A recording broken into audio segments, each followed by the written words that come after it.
आप सभी को मेरा प्रणाम। एक बार फिर से स्वागत है आप सभी का मेरे आज के इस योग अभ्यास में। और हमारी आज की वीडियो का टॉपिक है नी पेन। नी पेन का जो ये योग अभ्यास है ये न सिर्फ केवल उन लोगों के लिए है जिनके घुटनों में दर्द रहता है, बल्कि उनके लिए भी है जिनको ज़्यादा सीढ़ियाँ चढ़ने में, ज़्यादा लंबा चलने से, ज़्यादा देर खड़े रहने से और स्ट्रेंथ कम होने के कारण जिनके घुटनों में कभी कभी दर्द होता है। और साथ ही साथ कुछ लोग ऐसे भी हैं जिनके बदलते मौसम के साथ घुटनों में दर्द होता है और कुछ लोगों के घुटनों से चटकने की आवाज़ आती है, तो उनके लिए आज का योग अभ्यास है। अब अगर बात करें कि हमारे जो घुटनों का दर्द है वो किन कारणों से होता है, तो इसके मुख्य कारण हो सकते हैं, जिसमें से पहला है अर्थराइटिस। अर्थराइटिस में क्या होता है कि जो हमारे जॉइंट्स होते हैं, जो जोड़ होते हैं, उसमें जो कुशन होते हैं जिसे हम कार्टिलेज कहते हैं वो घिस जाते हैं। ये बढ़ती उम्र के कारण भी हो सकता है। इसके साथ ही साथ जो हमारा इम्यून सिस्टम है उसके खराब होने के कारण भी हो सकता है, जिसके कारण हमारे जॉइंट्स में सूजन आने लगती है। इसका दूसरा कारण है इंजरी होना, यानी कि चोट लगना।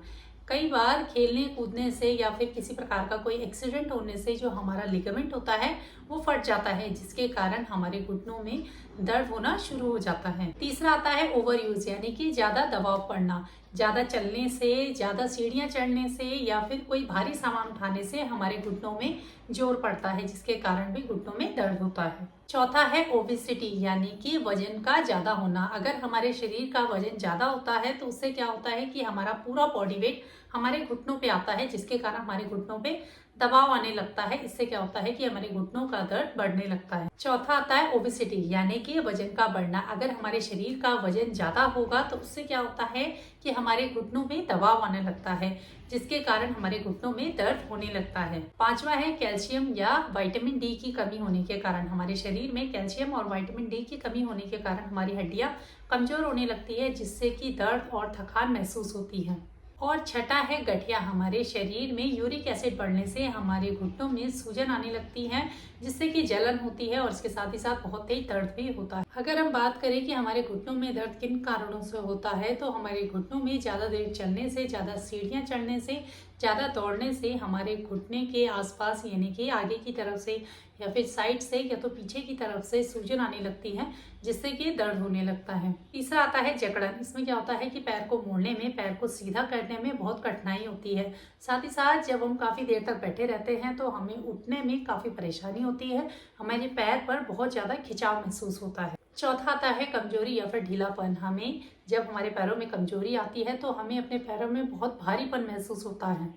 और पांचवा है कड़क या फिर चरमराने की आवाज़ आना। जब हम ज़्यादा सीढ़ियाँ चढ़ते हैं, चलते हैं या फिर अपने घुटने को मोड़ते हैं तो हमारे पैरों से, यानी कि घुटने से कड़क की आवाज़ आने लगती है। छठा है लालिमा या गर्माहट। हमारे घुटने में दर्द होने से हमारे घुटनों के आसपास की त्वचा लाल होने लगती है और साथ ही साथ हमें गर्माहट महसूस होती है। सातवां आता है चलने में कठिनाई होना, यानी कि हमें ज़्यादा देर चलने से, ज़्यादा दौड़ने से, ज़्यादा देर खड़े रहने से हमें चलने में बहुत दिक्कत होती है। कुछ लोग ऐसे भी होते हैं कि उनके घुटनों में इतना दर्द होता है कि वो चलने में भी असमर्थ होते हैं।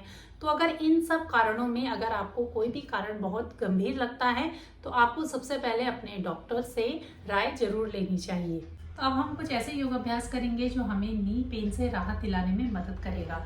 तो सबसे पहले आपको अपने कंफर्ट होकर बैठना है। अगर आपको नीचे बैठने में दिक्कत होती है तो आप चेयर पर बैठकर या बेड पर बैठकर भी कर सकते हैं।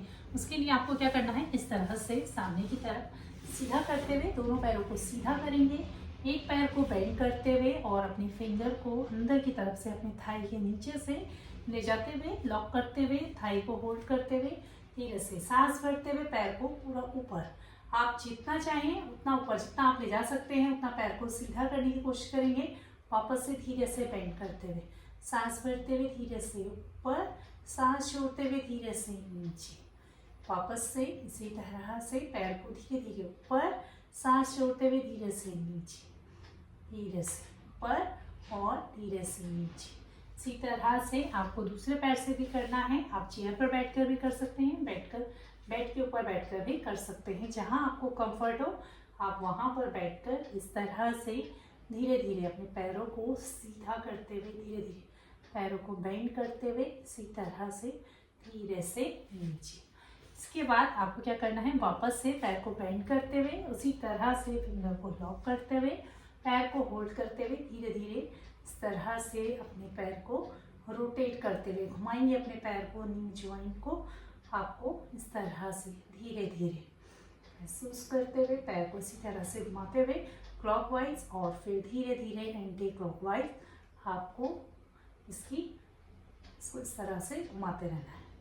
और फिर धीरे से पैर को बेंड करते हुए सीधा, इसी तरह से दूसरे पैर से भी करेंगे, चेंज करते हुए धीरे धीरे जैसे पैर को घुमाते हुए सांस भरते हुए धीरे धीरे क्लॉकवाइज और फिर यहीं से धीरे धीरे एंटी क्लॉकवाइज। इस तरह से आपको पैर को घुमाना है और फिर धीरे से दोनों पैरों को सीधा करते हुए आपको इस तरह से थोड़ी देर बैठ जाना है। इसके बाद आपको मैट पर लेट कर करना है। आप चाहे तो बेड पर लेट कर भी कर सकते हैं। आपको क्या करना है, इस तरह से पीछे की तरफ पीठ के बल लेट जाएंगे, पीछे सांस भरते हुए धीरे से नीचे। आपको अपने दोनों पैरों को बेंड करके रखना है, दोनों हाथों को पीछे रखते हुए सिर्फ एक पैर को उठाएंगे ऊपर, धीरे से सीधा और सांस छोड़ते हुए वापस से बेंड करेंगे। सांस भरते हुए ऊपर, सांस छोड़ते हुए धीरे से सांस भरते हुए ऊपर, सांस छोड़ते हुए धीरे से नीचे। इसी तरह से दूसरे पैर से भी करेंगे।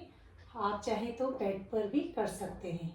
धीरे धीरे सांस भरते हुए ऊपर, सांस छोड़ते हुए धीरे से नीचे, सांस भरते हुए धीरे से ऊपर, सांस छोड़ते हुए नीचे से। इस तरह से आप इसका अभ्यास कर सकते हैं।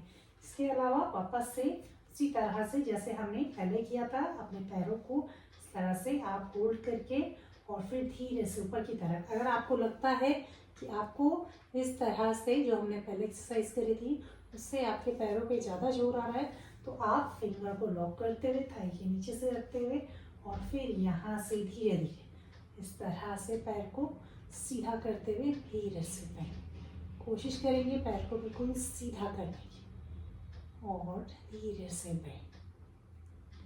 वापस से धीरे से पैर को सीधा और धीरे से बेंड और दोनों हाथों को खोलते हुए धीरे से नीचे।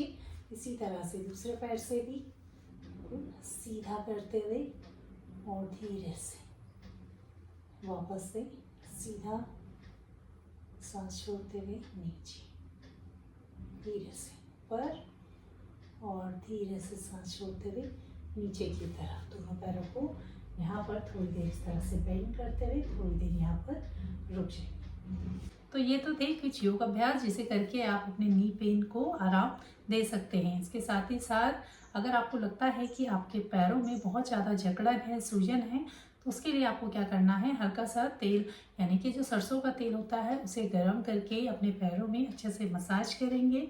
कोशिश करेंगे कि जब आप मसाज करें तो उसके बाद आप कोई कॉटन का कपड़ा लेकर या फिर जो गर्म पट्टी होती है उससे अपने पैरों पर बांध कर रखेंगे। जब आप तेल की मसाज करें तो आपको ध्यान रखना है कि अपने हल्के हाथों से धीरे धीरे आपको अपने पैरों की मसाज करनी है, यानी कि अपने घुटनों को मसाज देना है।